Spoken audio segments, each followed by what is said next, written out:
Does you or someone you know have problems with your shoulder?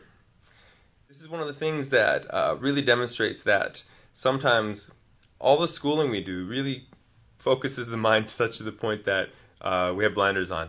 Because in the medical and other professions, there's so much training at looking at minutiae that sometimes it's really easy to miss the big picture. And I never see that so obvious as in how professionals look at the shoulder.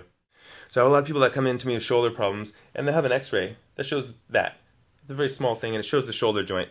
And they'll measure the joint to the millimeter, and they'll say, well, there's that problem. Or they'll show a little part where the tendon has been under such stress that it's calcified.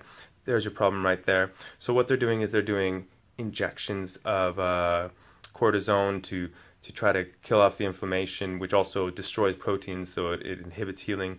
They're also putting this person on pain medications. They're also looking at doing surgery and going through and trying to make the joint look a little bit cleaner, because this is what they're looking at. And they're doing little exercises to try to change that. And what they never look at is the bigger picture. Your shoulder sits on the rib cage. So people think your ribs are down here. They actually start from here to here. Think about like a skeleton that you see on Halloween. Ribs start all the way here and come down here. And they form like a dome shape. And your shoulder has a shoulder blade which sits right on the back of that dome right there. And when you have your rib cage in good alignment, in other words, you have good mid-back posture, sits at the side.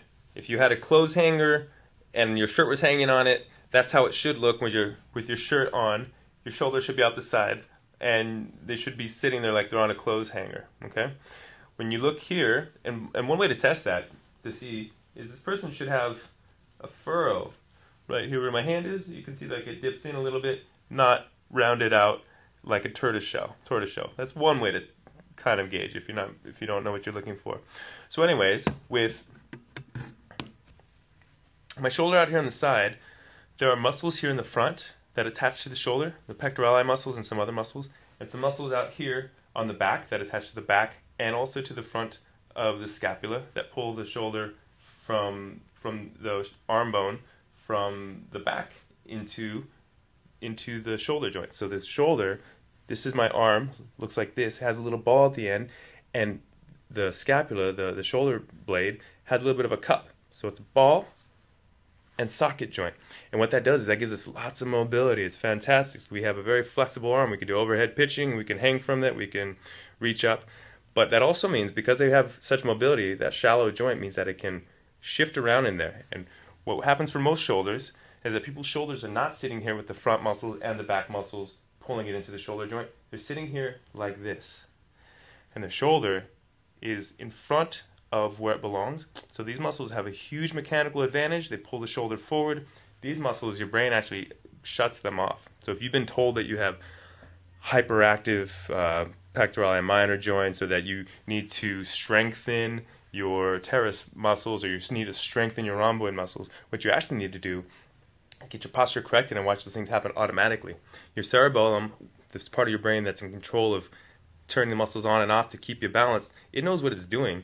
And when you're like this, it can't do anything. So it shuts those muscles off, and it's just trying to keep you working. So you get everything working here, watch those things happen automatically. Okay? But with our shoulders forward, what happens is this rolls forward out of its joint. Okay? And you can test this yourself. Sitting where you are, bring your shoulders forward, try to move your arms around, feel how they're limited.